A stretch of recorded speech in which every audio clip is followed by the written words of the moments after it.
آنکھوں کی بینائی چلی گئی، اتنا مارا آنکھوں کی بینائی چلی گئی۔ اب ابو جہل تانا دینے لگا کہ دیکھا تو نے لات و منات کو برا بھلا کہا، تو نے ان کی نافرمانی کی، تو نے ان کے دامن کو چھوڑا، لہذا لات و منات نے تیری آنکھوں کی بینائی تجھ سے چھین لی ہے۔ حضرت زنیرہ فوراً جا کر سجدے میں گر جاتی ہیں اور رب العالمین سے فریاد کرتی ہیں، اے اللہ ابھی تک انہوں نے مجھے اتنا مارا اور میں مار کھاتی رہی، برداشت کرتی رہی، سب کچھ تیرے لیے کیا، اے میرے رب آج انہوں نے مجھے یہ تانا دیا ہے کہ لات و منات نے تیری آنکھوں کی بینائی تجھ سے چھین لی ہے۔ ربا یہ تانا مجھ سے برداشت نہیں ہے، ربا پہلے میری آنکھوں میں بینائی نہیں تھی، تو نے بینائی دی، جب دی پھر جب چھینی تو نے چھینی ہے، لہذا اگر تو دینا چاہے گا تو اپنی قدرت سے پھر میری آنکھوں میں بینائی دے سکتا ہے، میری آنکھوں میں روشنی آ سکتی ہے، میں ان کا تانا سن نہیں سکتی ہوں۔ اور جس وقت حضرت زنیرہ سجدے سے سر اٹھاتی ہے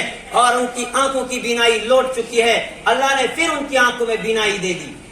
اس طرح کا جذبہ اور اس طرح کی قربانی ہوا کرتی تھی۔ میرے ایمانی بھائیوں، آج ہم بھی اپنی زندگیوں کے اندر جھانک کر دیکھیں کہ ہم اس دین کے اوپر کتنا ڈٹے ہوئے ہیں۔ ہمارے سامنے تو حالات بھی نہیں آئے، ہم نے تو کچھ دیکھا بھی نہیں، اور اس کے بعد بھی ہم اس دین کو چھوڑے ہوئے ہیں اور دعویٰ کرتے ہیں ایمان کا۔ میرے ایمانی بھائیوں، اس دین کا اور اس ایمان کا مزہ اور اس کی حلاوت ہم اس وقت چکھیں گے۔ میرے اور آپ کے آقا رحمت دو عالم صلی اللہ علیہ وسلم نے فرمایا، ذاق طعم الایمان من رضی باللہ تعالی ربا وبالاسلام دینا وبمحمد نبیا ورسولا۔ ہمارے ایمان کا ذائقہ اور ایمان کی مٹھاس اس انسان کو محسوس ہوتی ہے، اس کا ذائقہ وہ چکھتا ہے من رضی باللہ ربا، جو اللہ کو رب ماننے پر راضی ہو گیا۔ جب اللہ کو اپنا رب مان لیا، اب ساری دنیا مخالف ہو جائے، دنیا کیا کہتی ہے، رشتہ دار کیا کہتے ہیں، گھر والے کیا کہتے ہیں،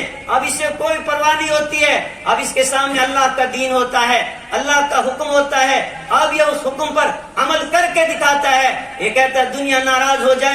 جائے، دنیا کو باڑ میں جانے دو، لیکن مجھ سے اللہ کا حکم چھوٹ نہیں سکتا ہے۔ وبالاسلام دینا، پھر یہ دین اسلام کو اس کو راضی، اس کو پسند کر لے، اس کو پسند کرتا ہے اپنے لیے دین کے طور پر، مذہب کے طور پر۔ پھر اس سے کوئی پرواہ نہیں ہوتی ہے کہ مغربی تہذیب کیا ہے اور دنیا والے کیا کر رہے ہیں، بس یہ دنیا کو دکھاتا ہے کہ میں تمہیں دکھاؤں گا کس طرح عمل کیا جاتا ہے۔ وبی محمد نبی و رسولہ، پھر یہ رحمت دو عالم صلی اللہ علیہ وسلم کے رسول اور نبی ہونے پہ جب یہ راضی ہو جاتا ہے، پھر ان کے ایک ایک عمل کو، ان کے ایک ایک سنت کو اپنی زندگی کے اندر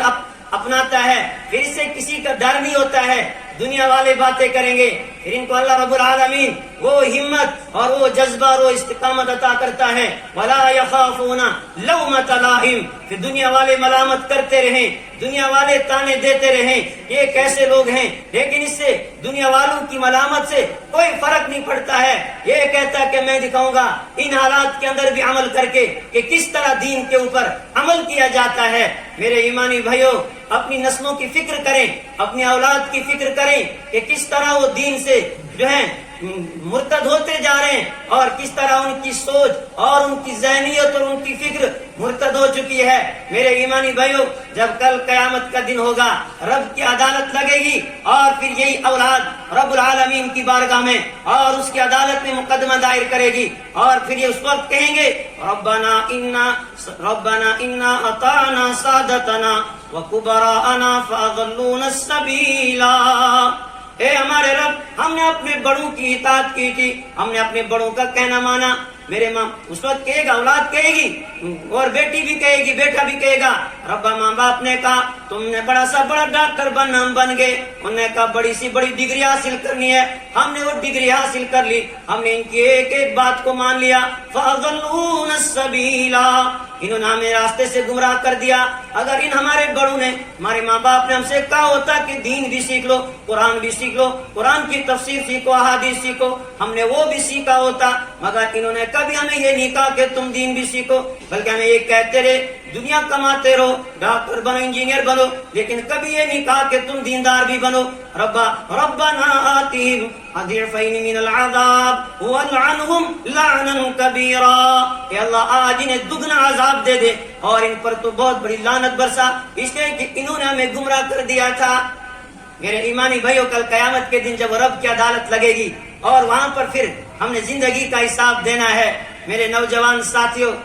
زندگی، یہ جو دنیا ہے یہ انسان کی زندگی کی ضرورت ہے، لیکن دین انسان کا مقصد زندگی ہے۔ اگر یہ دین انسان کی زندگی میں نہ ہو اور پھر انسان اس دنیا سے جائے گا، اور پھر جب رب العالمین کی عدالت میں پہنچے گا، اور پھر وہاں پر جب انسان کی زندگی کی کتاب کھلے گی، اور پھر اس وقت جب انسان اپنی زندگی کی کتاب پڑھے گا اور اس وقت کہے گا ربا اب تو یقین آ گیا، اب تو دیکھ لیا، اب میں واپس جاتا اور ساری زندگی تیری عبادت میں گزارتا۔ میرے نوجوان بھائیوں، موت کا کوئی بھروسہ نہیں، اور کب موت آئے اور یہ زندگی ہم سے بے وفائی کر جائے اور یہ زندگی ہمیں دھوکہ دے گی، اس لیے اس دن کے آنے سے پہلے اپنے رب کو راضی کر لو۔ میں بارہ کہتا ہوں، زندگی گزر جائے گی، رب کی نافرمانی میں گزارو تب بھی گزرے گی، رب کی اطاعت میں گزارو گی تب بھی گزر جائے گی، لیکن اگر یہ زندگی نافرمانیوں میں گزرے گی پھر موت کے بعد رونا پڑے گا، اور اگر رب کی اطاعت اور بندگی کے اندر گزر گئی